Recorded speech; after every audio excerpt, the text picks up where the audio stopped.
Hey everybody, welcome to the Ronline Report. Tonight's guest I just watched win the Legion Sports Fest Classic Physique title out in Long Beach, California. Both of us are now away from that nice sunny warm weather. It wasn't really that warm. Yeah, actually it was like 80. Back into the cold Northeast. Arash Rahbar, how are you, man? What's going on, Ron? Thank you for having me. First of all, congratulations. That was a nail biter. It was one of those. It's funny how many of these I've seen you in now, these nail biters, because like that arm.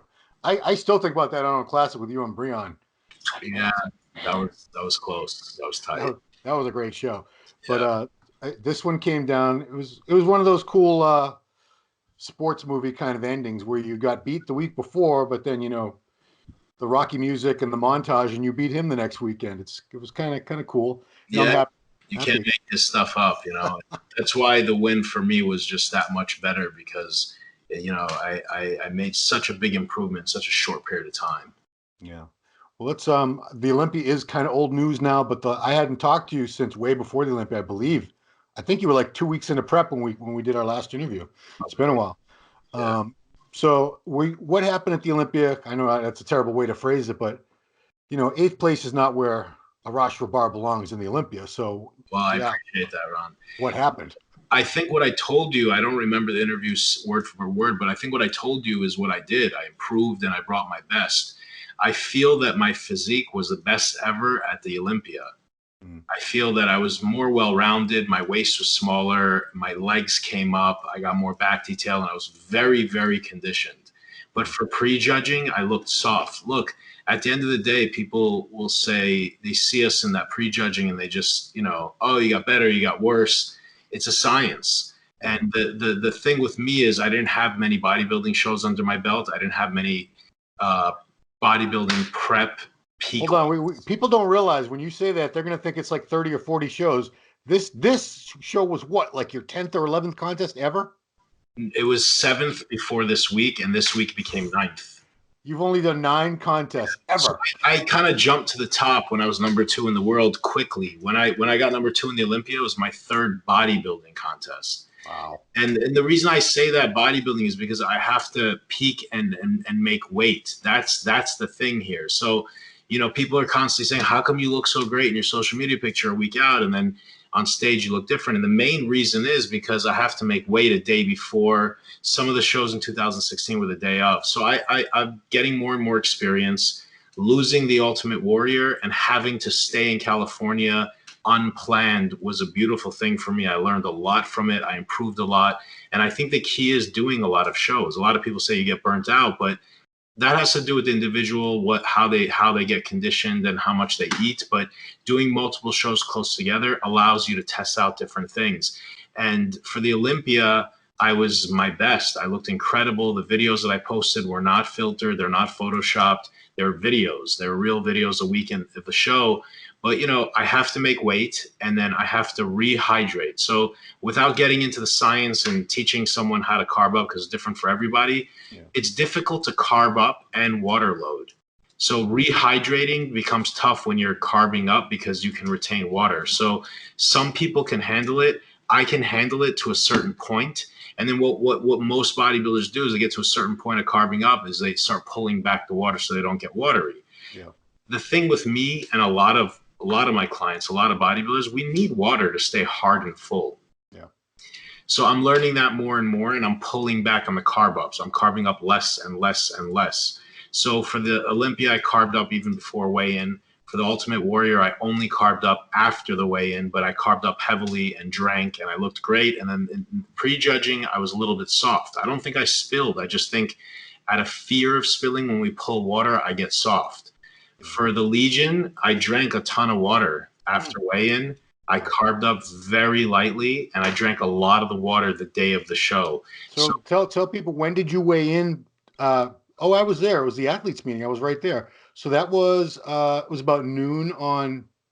I think the athletes meeting was 10:30 the day before on Saturday, but we didn't weigh in for we sat there for an hour and a half, 2 hours. So maybe noon. It was about noon when you guys weighed in. Less than 24 hours before. And to be honest with you, it's more about hydration because you can go into a weigh-in with some carbs, some glycogen in your muscle. If you can carb up before a weigh-in, just not heavily. And if you pull back water, you won't gain weight. Well, But you can't carb up for weigh-in if you're one of those guys who's really, really struggling to get down, which it well, seems look, like that's your issue. I You're a never big dude. carved up. I never ate a gram of carbs in 2016, 17 before weigh-in, which is a huge mistake because when you take a bodybuilder that's fully glycogen depleted, there's no chance in hell you're filling their glycogen stores up in 24 hours. Right. That being said, if you take a bodybuilder that's glycogen depleted, fully depleted, and then you dehydrate them, that's even worse. So for the first time,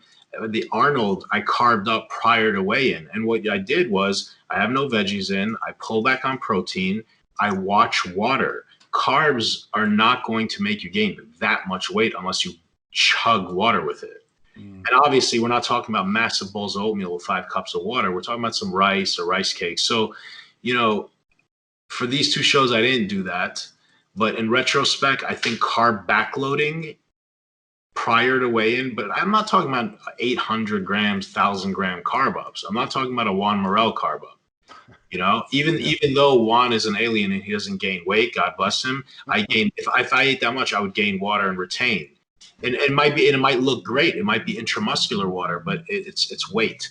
So I'm talking about just not going in 100% depleted, maybe having your glycogen stores 30, 40%. So after weigh-in, you're more, if you had to drop water weight, which I do, I'll drop 5-6 pounds of water weight the morning of weigh-ins in the sauna or whatever I need to do. Sometimes I don't need the sauna. Yeah. Sometimes cutting water is enough. So after weigh-ins for me, and what I've done with a lot of my clients, is water. You got to drink water. Don't be so quick to just shovel carbs down your throat. Rehydrate if you dropped so much water. So that's what we did for this show. We were more dependent, reliant, and focused on water. And when I say we, I'm talking about me and my coach and good friend Andrew Vu. Yeah. And we carved up very lightly, like 40 gram, 50 gram carb meals and a couple of them. And then the day of the show, ate very light, ate like small meals. The feedback that I got from Ultimate Warrior, I did exactly what they said. They said, look, you won 2 poses. He won 3. The side chest I won. They liked my obliques. They liked my back. They said they preferred my back and my hams. They said my back development, my back shot was better than his, but I was a little bit filmy and soft, and I agree with them. Yeah. So what did I do? I carved up a lot less. I drank more water, and look at my back shot from the Legion. It was crisp and hard. And still, I think that was nothing. I still think I could be a lot better than that. So a lot of people are saying that's Arash's best package to date. Best package is one thing. Yeah. Best 5-minute window is another thing. Yeah, it might have been my best 5-minute window in prejudging, but the 2019 Olympia was by far my best package. And it's evident in the night show posing routine. And what I did after prejudging was I drank water and I went to sleep. And a lot of guys will have burger and fries and a steak. I ate a tiny little meal. I think it was white rice and maybe a little bit of steak. I drank like 16 ounces before that meal, went to sleep. When I woke up, I just drank water straight all the way up to the posing routine and didn't eat anything. No rice cakes backstage, no peanut butter and jelly. Look, if you're not carved up, you're not carbing up in 10 minutes backstage. So eating a bunch of rice cakes or filling your stomach with carbs, they're not going to your muscle. Yeah. Sugar, maybe it can make you a little vascular, but the main thing is going to be backstage is, in my opinion, humble opinion, water and sodium. Yeah. It's hilarious how many, you've heard it all. You've been privy to these conversations for years. People think if they eat this secret food backstage, it's going to make them look 10 times bigger and fuller. Yeah. Look, I think one of my favorite things to snack on is peanut butter jelly rice cakes. It's hard to turn my back on that backstage. I love it, but if anything, peanut butter is a legume, and a lot of people have like a little bit of allergic reaction, even if they don't know it. A lot of people retain water from it, or their stomachs get bloated from it. So, I don't do that. Let's go back to, I was surprised to see your name on these rosters. I'm like, because it was kind of late in the game too that your name was added. I think your name didn't get added to the Legion list on the IPB Pro website until I want to say like Tuesday. It was stealth mode, Ron. Yeah, it was stealth. That didn't we call the article stealth mode? I think we did. Yeah, we did. But Uh, so I want to know, when did you decide to do this? And yeah, you obviously kept it pretty quiet because I had no idea you were doing these shows. well, look, I'm very, very honest with you. I'm very blunt always in our interviews. I think I was a little bit just, I don't want to say spoiled because I worked for my placings, but I didn't have to qualify. I didn't have to do many shows for a few years. So Mm, I sat back and I didn't. Like, I never competed after the Olympia. And I right. think it's a good thing, regardless where you place. I think it's a good thing, not only for fans and meeting people traveling the world, but more and more experience, Yeah. But, life, it's tough. I have work, I have stresses, you get tired. So after the Olympia, I came home and I didn't think like I'm going to compete, but I always stay on my diet. Mm, So I came back and, I ate a little bit for a day and I was back on the diet and doing cardio. And then one of my buddies was like, there's two shows coming up in Cali. So I decided to do both shows mm, um, a week and a half after the Olympia, but okay. I didn't sign up for them till like a week out. Interesting.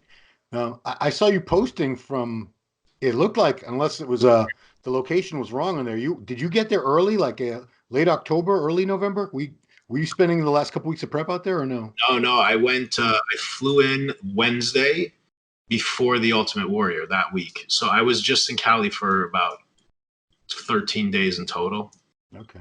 So what was it? You were there for the between the shows, so you had to be out of your native element there for a solid week or more. Ended up being more Yeah, closer to 2. I went. I, I was, I make sure I get a kitchen in wherever I go. I either get like an Airbnb, an apartment, or a hotel with a kitchen. I make sure I'm comfortable. Having a meal prep company that is good quality is a huge plus. So Trifecta, Mm, I take Trifecta's vacuum sealed food with me that it stays fresh, and I have like this refrigerated bag. They're like made for ice, water, and beer. Like it'll keep beer cold for like 2 days. wow. So I put it in there. I travel overseas with this bag with ice packs, and the food is cold. So Wow. I take enough food for me for like 2, 3 days. But as soon as I get there the next day, Trifecta delivered a box for me. And then the next hotel I went to for the Legion, same thing. They deliver a box for me, and I even brought the food back with me. Yeah. So it's a big plus. I traveled with my girlfriend this time, and she was a huge, huge help. I mean, I'm used to doing everything alone, and she diets with me. She's actually more strict than I am. I Wow. mean, I'm very strict. Don't get me wrong. Not like I'm Yeah. cheating, but she's super, super strict. And so the whole prep, the whole 7 months, she's by my side making the meals. We trained together. We ate together. We did fasted cardio together. People always used to ask me, like, does it matter if your spouse does this? And I'm like, no, it doesn't matter at all. And I still believe that to a certain extent, but wow, what a huge difference it was. And she was just amazing. Staying there, going from another hotel, driving. I was lucky enough to have a friend let me loan a car. It's tough, it's not easy. It's tough, but I got to be honest, it was, I don't want to say a breeze because it was tough making that change in that 1 week, but it was so much better, enjoyable, and easier having her and having someone that, cares about you and has got your back. So it was a success. And, it felt so much better that it was so difficult and I struggled so much. It felt so much better that he beat me and I improved. It wasn't like controversial. The first one was kind of close and a lot of people like, oh, we thought you had it. And, I always see my flaws. I'm always very hard on myself. The second one, I don't think it was that close. I don't, Well, especially it's from the back. yeah. I mean, we'll get there in a minute because I looked at the scorecard and he got perfect 3 at judging. You got a perfect 3, or what is it, 6, whatever. You both got perfect scores. He got the perfect score at judging. Everyone gave him first place votes, and at the finals, everyone gave you first place votes. And came down to a tie. And I Oh, don't so know, it was very close. yeah. So did the head judge have to break that tie? I didn't speak to anyone. No one told me that. I'm just going based on the pictures. Like I'm Right. comparing like front double, side chest, back double. The back double, I mean, Yeah. you Well, can, I'm not, listen, you can see everything in my back double from hams to glutes to lower back. yeah. My back double looked bigger. People are commenting on my picture saying, wow, you improved your lats so much. And I'm over here laughing. No, I didn't improve them that much since the Olympia. It's just, they're not watery. If you take a 6% body fat bodybuilder and you make them filmy, Yeah. you're going to look like they're 8%. If you take a 6% bodybuilder and you deplete them of glycogen and fluid, they're going to look like crap. You know, that's all it really was for prejudging at Olympia. But I think my package is really good. I thought you actually changed from judging to finals at Legion. I I think thought that it was different lighting and stuff, so it's really hard to say for sure. But I it's think you hard. tightened up. Our color changes. This is the first time I use Protan. You know, you get resprayed, you get touched up, the lighting changes. But I think almost all shows I look better at night. I think most guys do. When do you look the best day to day? In the evening, when your body's full of water, sodium, and food. Yeah, that's you know. Fullest. Look, that being said, I'm unique where I don't really go flat. So like I believe that I can step on stage depleted and flat and look good because I have sharpness. All the pictures from my social media that I post, I get tired in prep. I'm not standing there getting a perfect pump with the perfect lighting and posting it. I wake up half asleep at 5 a.m. I do fasted cardio. My girlfriend Maria takes pictures of me in the gym, flat, depleted on 50 carbs for weeks, and sometimes I post them. There's no special lighting, and that's when I look hard and dry, and everyone's like, "You're so full." I'm depleted, hard and dry. So I'm thinking, if I look that good in that state, then I don't really need to like do this big carb up and all this stuff, you know? Yeah, I mean, be real here. You carry a lot of muscle for classic.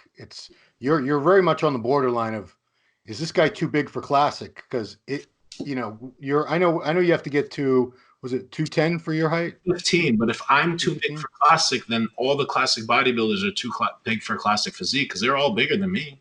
Well, yeah, height and weight. I think you've actually mentioned that. You actually listed a couple height and weights of these people that we talk about all the time as classic.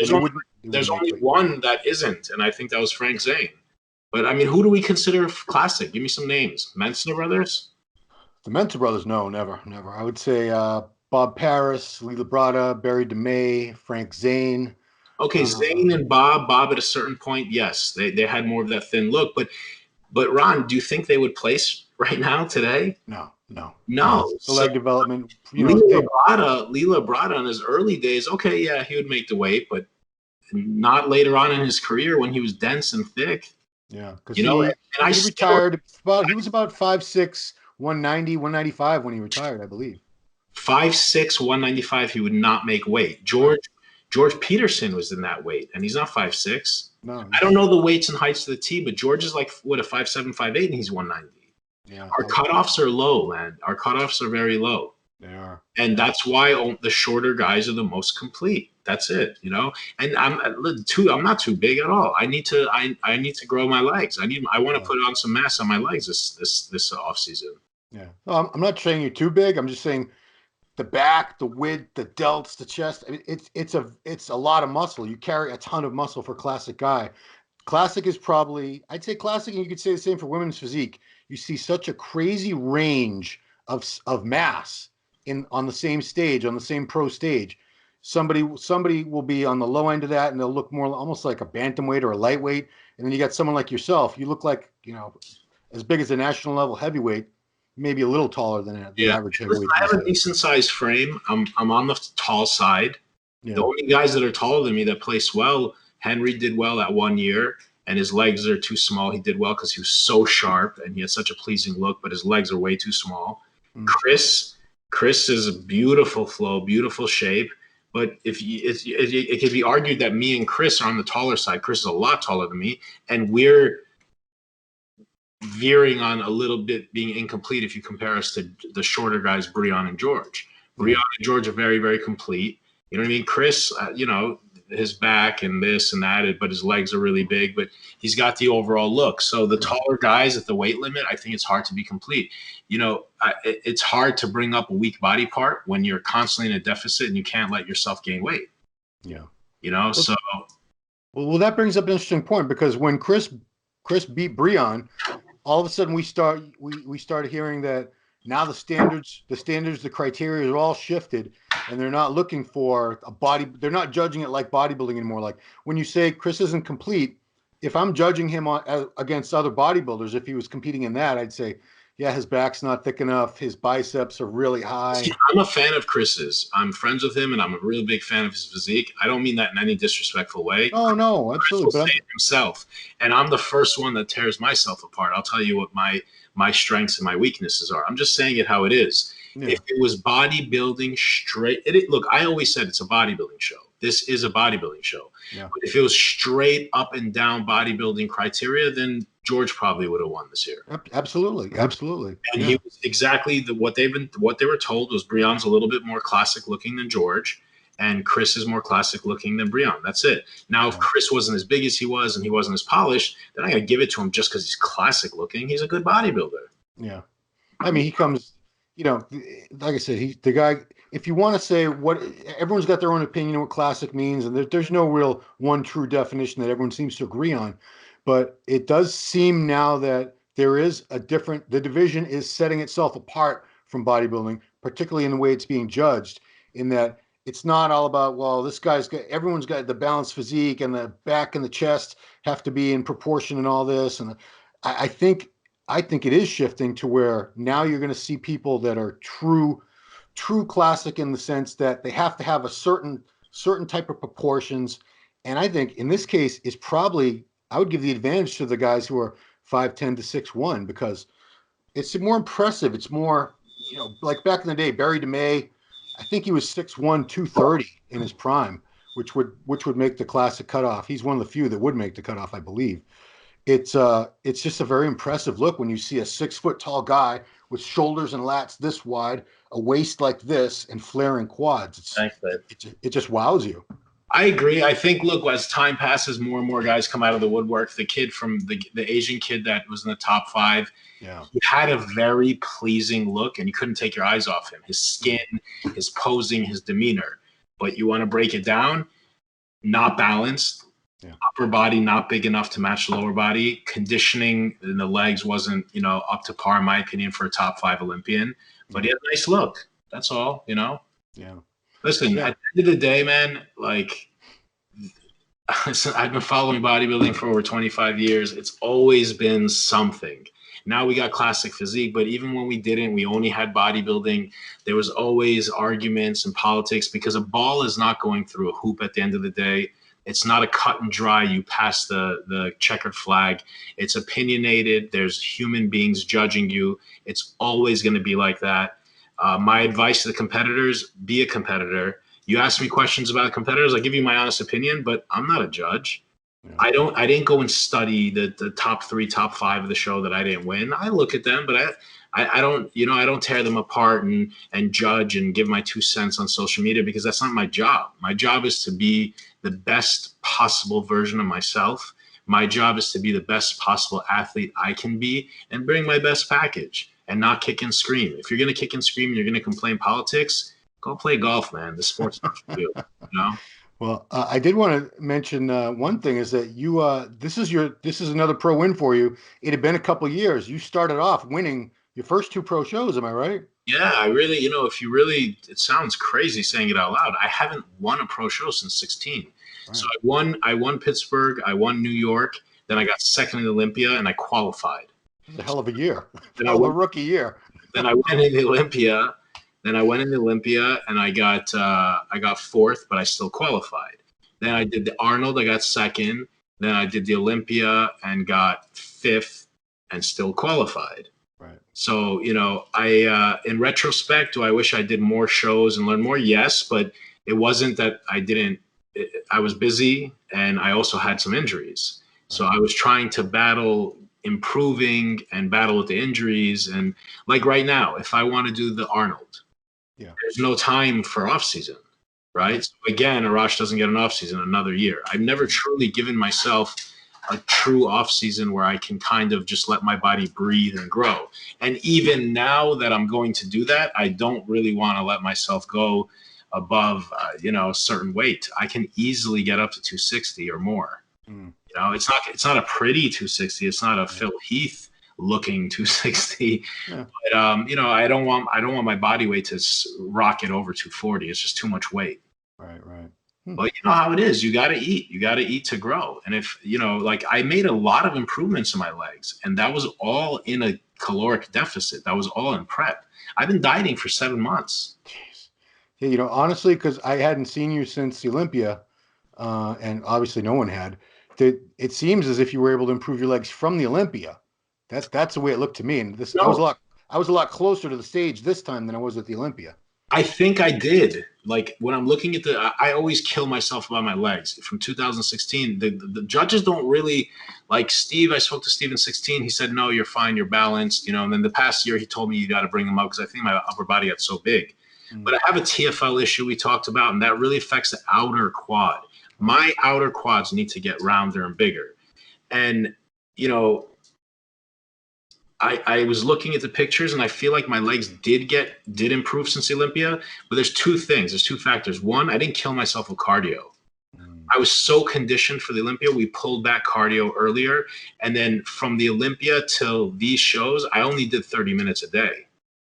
Wow. So I didn't kill them with cardio. And even that being said, I'm on so low carb that every morning after I do my cardio and I eat my breakfast, I sit down. When I come to get up, they feel so dry and like depleted and frail. That's not a good thing. That just means you're fully depleted. That feeling that you have like nothing in your hamstring and calf, Yeah. And that being said, hydration. Like I posed for some friends at a barbecue the next day, and they were like, my legs might have been a little bigger, but the cuts were deeper and they were hard. They were really hard because when I'm so depleted and I'm so dehydrated, my body might bounce back in 36 hours, 24 hours, 2 days, the best. But my legs are going to really max out and bounce back last. Not only are they the biggest body part, not only are they getting taxed by walking around, but they're the weaker link. My chest and my shoulders will fill up and stay full easily. But so my legs take a little bit more time to come back to life. So that could be a factor too.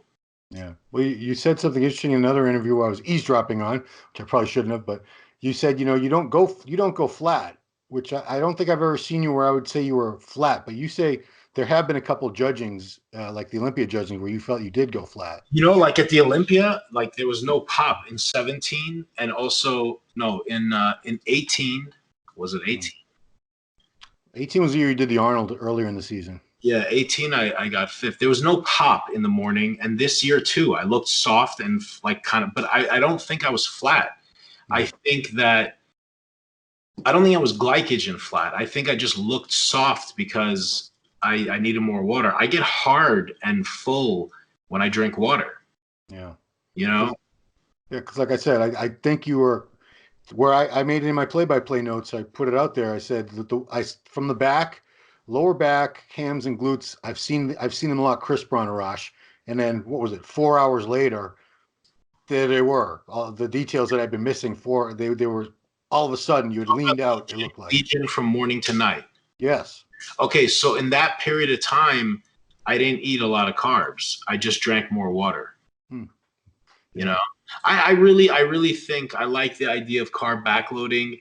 And then just maybe like eating fats, like, steaks and just high fats. Fats keep you full too, man. Yeah.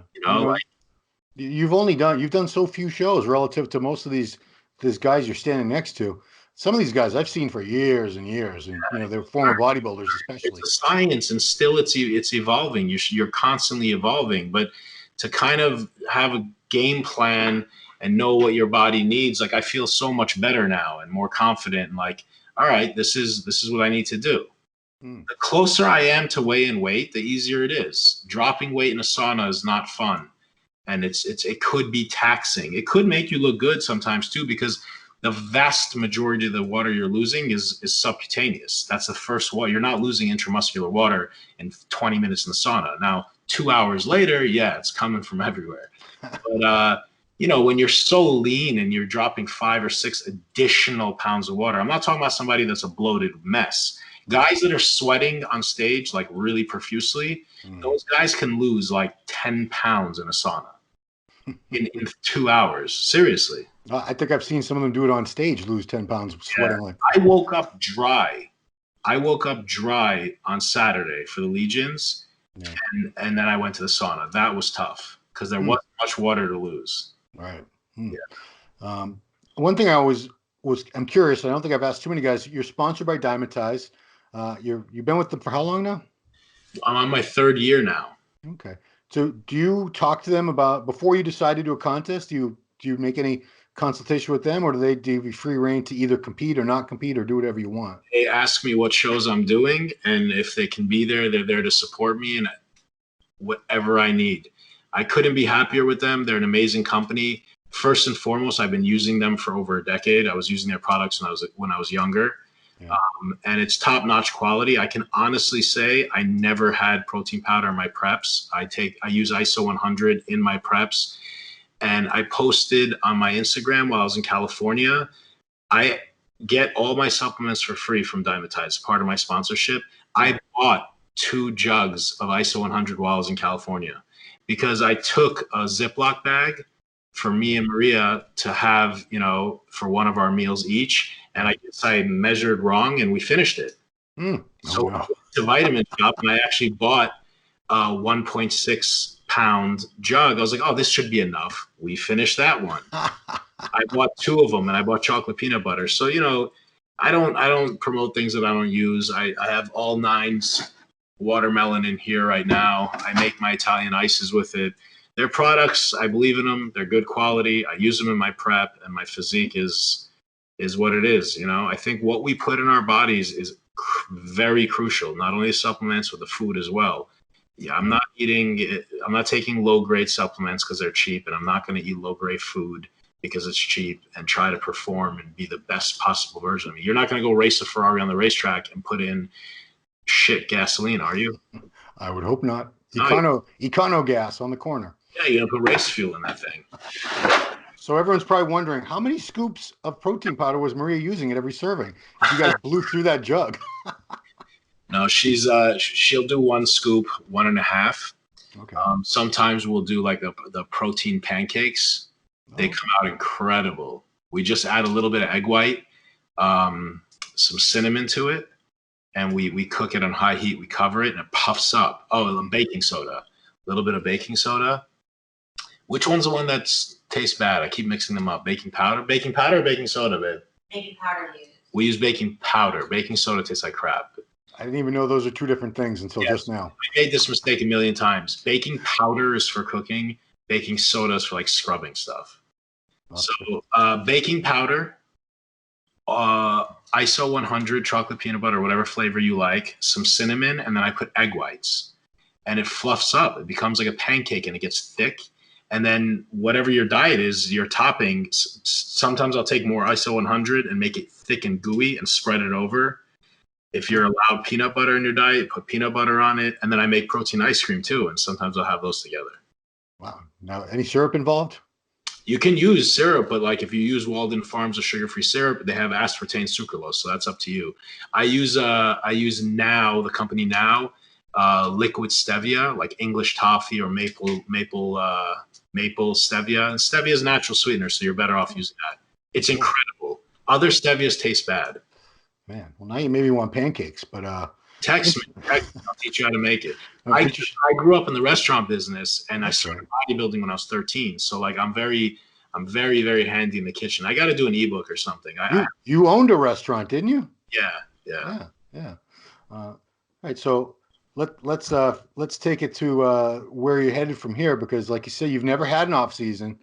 The timing has just not worked out in favor of a really solid off season. This is the very first one you've had since you started competing, right? Yeah, I mean, I had off seasons. I had a 5-year off season before I ever competed. As I had just being a psycho bodybuilder, I was huge in eating and training. But since I turned pro, always trying to stay lean and keep my weight down, I haven't had like an all-out off season. My plan is, get better, do the Olympia, do multiple shows around the Olympia, after the Olympia. Like, I just love this shit, Yeah. I can't wait. I'm like giddy right now thinking about growing the next few weeks. I'm taking it slow because I don't want to turn into a beluga whale overnight. But, just training, thinking about training hard and heavy and improving week to week, it just puts a smile on my face. Cool. I'm not doing this for any other reason. I'm excited. I can't wait for 2020 Olympia. And what shows before or after, I don't know yet. I'll decide when we're close. But for sure, I'm going to do more shows in 2020. But I think I'm just going to sit out for this winter, because Yeah. if I do anything else, that means I'm going to be in full-blown prep in the next 3-4 weeks. So it doesn't really give me any time to improve. Yeah. I'm glad you say you're going to start competing more, because there's a lot of classic shows. I don't know. It was about, I think we had about 20 this year on the calendar, 20, 25, something like that. And a lot of times you look at the lineup, I'll look at the lineup looking for the names, everyone earned their right to be there. Obviously they're all professionals, but it's good to have a few names in every show, just so it's a solid show and Yeah. people are really going to be talking about it. So when I see an Arash Rahbar on a list, oh, Arash is doing that show, great. Danny's doing that show, or any one of, I guess George is moving on, but when we see that, it ups the ante for that show and just draws a lot of interest. Appreciate that. I'm flattered. I was telling Maria, like, what a good feeling to be respected in the industry. What a good feeling when I'm walking through the crowds and people are showing me love and support, not because I'm a Arash Rahbar social media, but because of the way I've carried myself and the way how hard I've worked. I love that. And that's another reason I want to do more shows, to see people and meet people. As cliche as it sounds, like, it was really, really enjoyable. It was awesome to do that. There's a lot of people that I never saw from up close or met on the West Coast. And yeah, I'm flattered to, for the way you say, to have an Arash Rahbar on the list, but I don't give a shit about any of that. I welcome anybody to come and beat me or any other big name. Work hard, man. I don't care who you are. I work my ass off for these shows. I work as if it's my first show I ever did.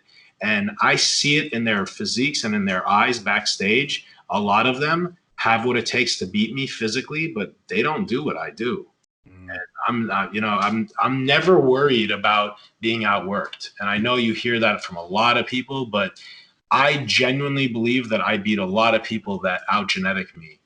Well, you have to, if you look at it scientifically, this division, because it's so new, every year now, consistently, I've seen anywhere between 4 and 10 guys that have that wow factor. Maybe they're not at their full potential yet, but you see, wow, this guy can be something else. Like, Steve Laureus pops up out of nowhere, or, any number of guys. So for you to be able to stay at the top tier in these pro shows with the influx of amazing new talent that pours in this division, because let's face it, not a lot of guys want to be open bodybuilders anymore. Yeah. And a lot of guys who used to want to just be, they wouldn't do open because of whatever reasons, they would gravitate toward men's physique.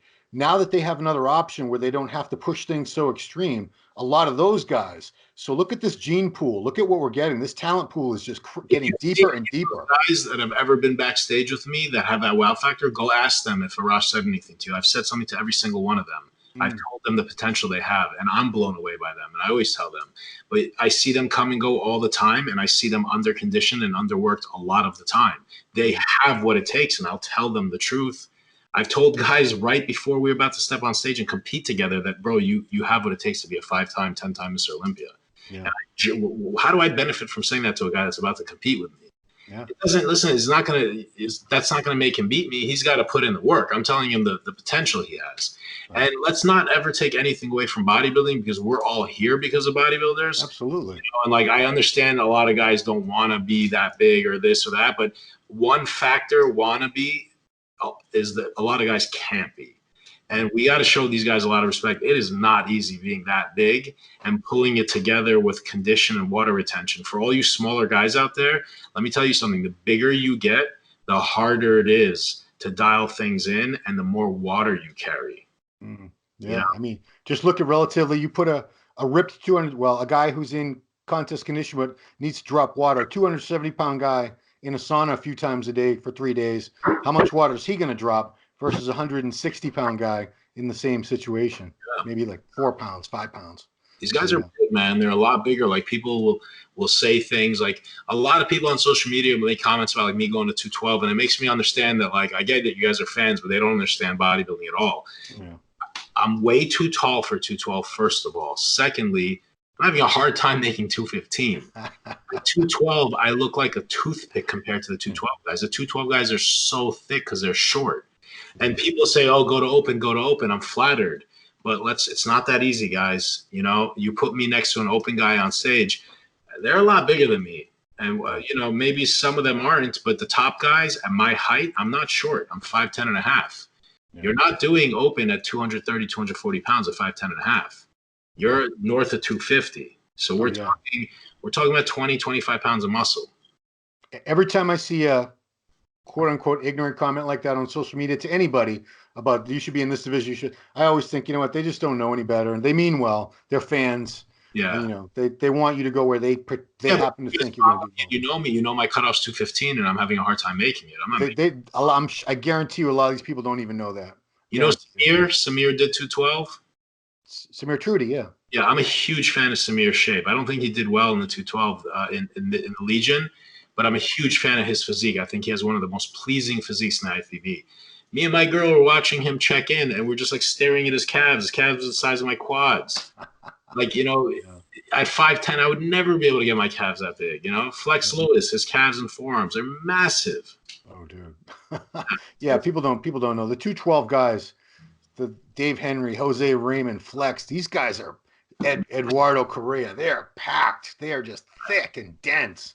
You know, we're talking guys that are 5'3", 212 sometimes. Yeah. So anyway, congratulations, Arash. Excellent win. It was like something out of a movie. Like you said, you can't write this shit. This is just truth is stranger than fiction. It was one of those things. I'm glad I was there to see it because I'm a big Danny fan as well. I would have been happy had he won. I support all you guys, but it was something out of a movie, and I don't get to see stuff like that often.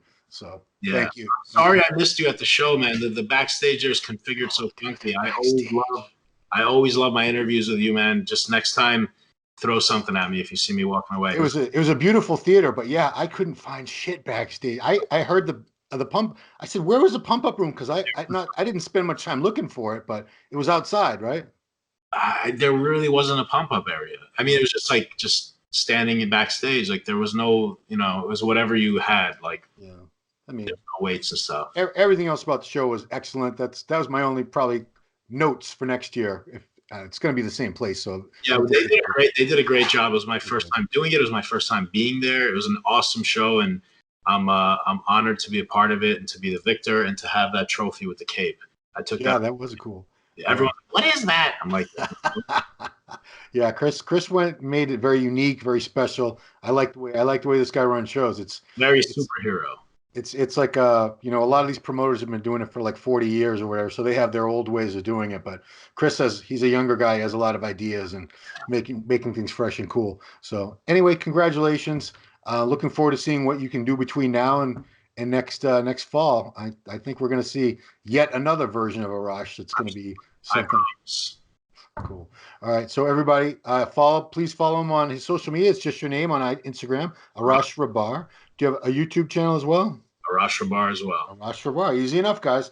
So Arash, thanks for your time. Congratulations. Hope you get some good food, some rest, and kill this off season, man. Thank you for your time, guys. Thank you for your support. Love you all. All right, thanks for watching the Ronline Report with Arash Rahbar. We'll see you next time. Take care.